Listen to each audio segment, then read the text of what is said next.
नमस्कार।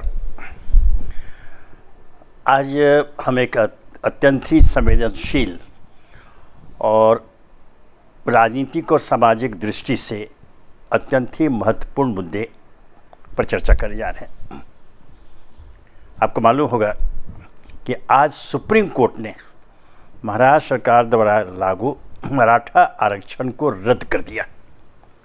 उसे इसे असंवैधानिक बताया और कहा कि यह समानता के अधिकार का उल्लंघन है, इसलिए यह नहीं हो सकता है।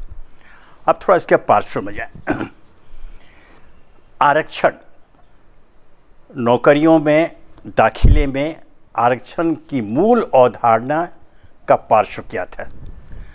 समाज के पिछड़े और वंचित वर्ग को समानता के अधिकार पर आरक्षण देकर के उनके सामाजिक हैसियत में, आर्थिक हैसियत में वृद्धि के लिए आरक्षण की अवधारणा तैयार की गई थी। और अंत में इसमें एक मोड़ आ गया था। 1992 में मंडल आयोग ने निर्धारित किया था कि आरक्षण किसी भी हालत में 50% से अधिक नहीं होना चाहिए। यह चला रहा था।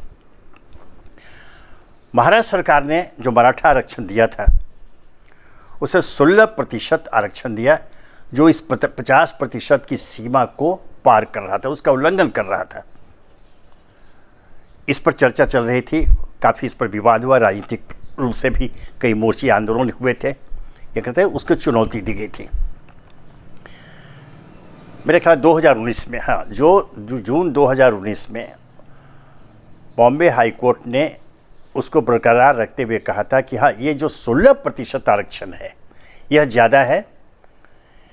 रोजगार में 12% और दाखिले में 13% से अधिक नहीं होना चाहिए। मैंने यह उनका था। और ये सब लेकर के एक कानूनी विवाद भी चला रहा था। अब जब सुप्रीम कोर्ट ने इसे रद्द कर दिया, मामले को पूरा बोला कि नहीं, यह समानता के अधिकार के ही खिलाफ है। ध्यान रहे कि इसमें एक कमीशन, जस्टिस गायकवाड़ कमीशन और बॉम्बे हाई कोर्ट, दोनों उन लोगों ने इसके पक्ष में एक धारणा कहा था कि नहीं, यह आरक्षण यह आवश्यक है, इसे ध्यान देना, इसके खिलाफ चल रहा था। अब यह ध्यान रखिए कि मराठा आरक्षण, जैसे मैंने कहा कि मूल अवधारणा आरक्षण क्या था? वंचित वर्ग को समान अवसर प्रदान करना। हम आप सभी जानते हैं कि मराठा समुदाय किसी भी दृष्टिकोण से समाज का वंचित वर्ग नहीं है। सभी को मालूम है, महाराष्ट्र में शिक्षण संस्थाएं हो, शक्कर कारखाने हों या अन्य जितने बड़े बड़े जो संस्थान हैं, उन पर आधिपत्य किसका है? मराठा समाज का है। वह समुदाय हर तरह से एक संपन्न समुदाय है। वह कहीं भी पिछड़े वर्ग की परिभाषा में नहीं आता है। आर्थिक और सामाजिक हैसियत उनकी काफ़ी ऊंची है। उन्हें आरक्षण देकर के और सुविधा प्राप्त करना, यह बात किसी को हजम नहीं हो रही थी। इसके विरोध शुरू से हो रहा था, लेकिन जैसे मैंने कहा, जस्टिस गायकवाड़ आयोग और फिर बॉम्बे हाई कोर्ट, सबों के फैसले हुए, वो चला जा रहा था। अब यह मामला सुप्रीम कोर्ट था। जो सुप्रीम कोर्ट ने आज दो टूक शब्दों में कह दिया कि मराठा समाज समानता के अधिकार की मांग नहीं कर सकता, वो सक्षम है, वो पिछड़े वर्ग की श्रेणी में नहीं आता है। यह कानून जो है महाराष्ट्र सरकार का, यह संविधान का उल्लंघन करता है। यह कहते हुए उन्होंने इसे आज खारिज कर दिया। जाहिर है, अब चूंकि सुप्रीम कोर्ट का फैसला है, इसमें कुछ और महत्वपूर्ण बातें इसमें आती हैं जो उसको ध्यान दोगे। जैसे एक टिप्पणी और सुप्रीम कोर्ट ने की कि यह जो पिछड़े वर्ग की परिभाषा या पिछड़े वर्ग में किसी समुदाय को शामिल करने का कानूनी अधिकार किसी राज्य सरकार को प्राप्त नहीं है। यहाँ ये कोशिश की गई, घोषित किया गया, और बल्कि यह भी कहा गया उन्होंने कि इसको लार्जर बेंच, बड़े बेंच में भेजने की मांग की गई थी सरकार की ओर से। उसे भी सुप्रीम कोर्ट ने खारिज कर दिया, बोला कि कोई आवश्यकता नहीं है, यह मामला यहीं खत्म होता है। यह अब इसके दो पहलू को ध्यान दें, एक राजनीतिक पहलू और एक सामाजिक पहलू। मैंने जो सामाजिक पहलू की बात की, यह सभी स्वीकार करेंगे, स्वयं मराठा वर्ग का जो नेता है, उनका नेतृत्व करते हैं उस समुदाय का, वो भी स्वीकार करेंगे कि मराठा समाज समुदाय किसी भी दृष्टिकोण से पिछड़ा नहीं है, कमज़ोर नहीं है। राजनीतिक कारणों से यह कानून आया था, कानून बना, सभी जानते हैं। ओबीसी के खिलाफ मराठा आंदोलन चला था ना, इन लोगों को इतना दिया गया। तो इसमें मेरा यह मानना है कि चूँकि ये बृहत्तर सामाजिक परिवेश में इसे देखा जाना चाहिए और सुप्रीम कोर्ट के आदेश का पालन करते हुए अगर कहीं किसी कोण से अगर मराठा समुदाय स्वयं को असुरक्षित पाता है या कहता है, तो उस पर अलग से एक बहस हो सकती है, उसके समाधान के लिए रास्ते निकाले जा सकते हैं। लेकिन यह दाखिले में और सरकारी नौकरियों में, शिक्षण संस्थाओं में दाखिले में और सरकारी नौकरियों में एक संपन्न वर्ग मराठा समुदाय के लिए आरक्षण देना यह किसी भी दृष्टि से उचित तो नहीं लगता है। सुप्रीम कोर्ट ने जैसा कहा कि संविधान का उल्लंघन तो ही है, ये समानता के अधिकार का भी यह हनन करता है। तो आखिर हम जिस सभ्य लोकतांत्रिक समाज में रह रहे हैं, हम एक संविधान के अंतर्गत हम कदम ताल करते हैं, हर चीज़ों को देखते हैं, तो सुप्रीम कोर्ट के फैसले को मानना ही होगा।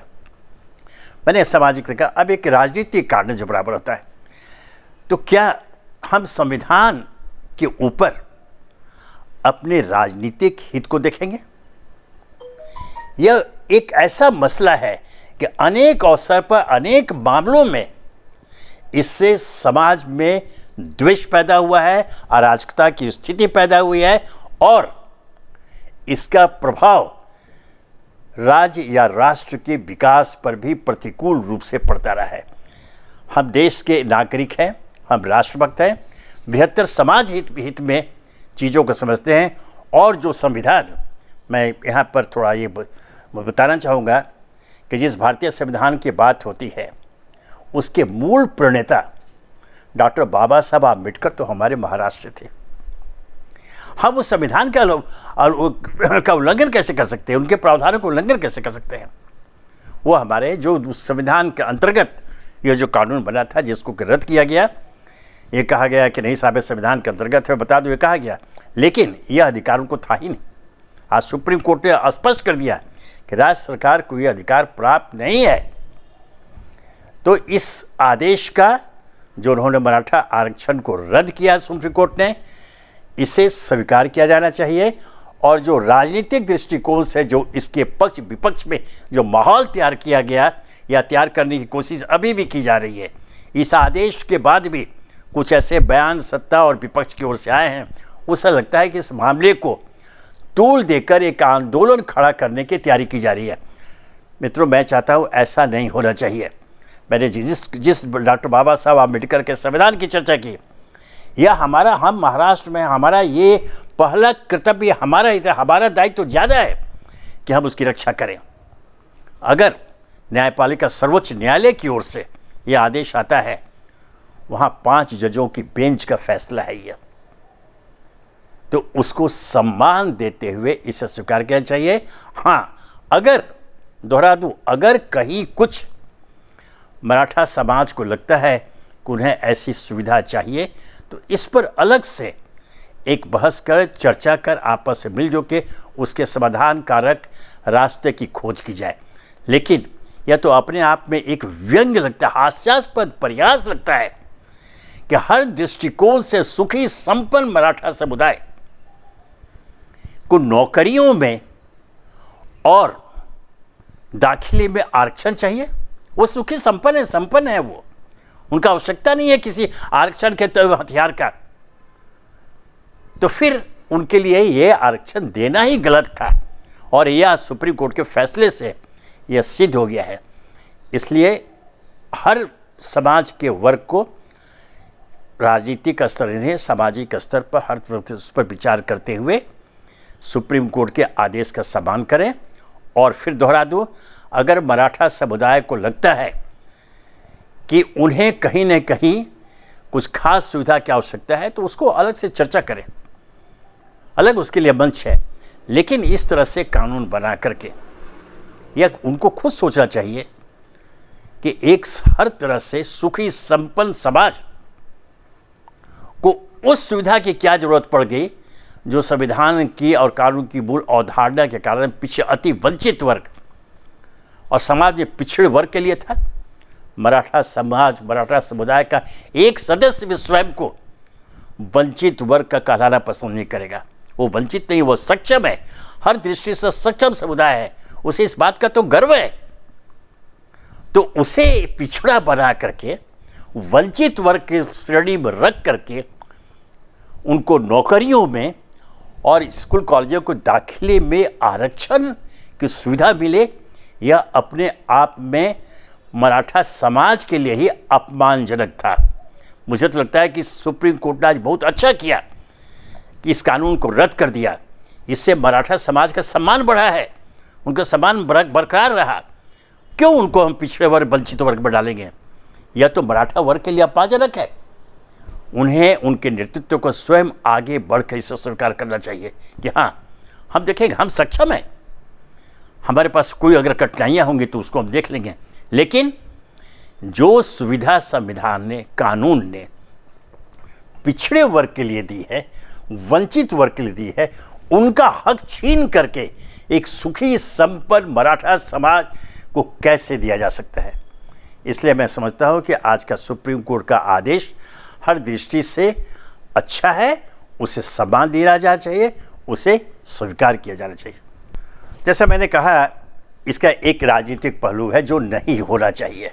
मैं फिर दोहरा दूँ, अब आरोप लग रहे हैं कि महाविकास आघाड़ी सरकार जो महाराष्ट्र की है, उसने सुप्रीम कोर्ट में अपना पक्ष मजबूती के साथ नहीं रखा, या वैसी मजबूती के साथ नहीं रखा जिस पर कि सुप्रीम कोर्ट विचार कर सकते थी और ऐसा फैसला नहीं आता।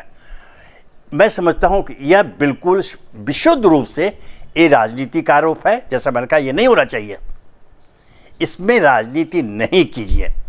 ठीक है, हो सकता है कानून की दृष्टि से कुछ पक्ष मजबूती से नहीं रखा गया, संभव है, लेकिन मुझे नहीं लगता, चूँकि वहाँ जो बेंच, जो सुप्रीम कोर्ट का 5 जजों का जो बेंच रहा, ध्यान रखें, उन्होंने इसके हर पहलुओं पर गौर किया।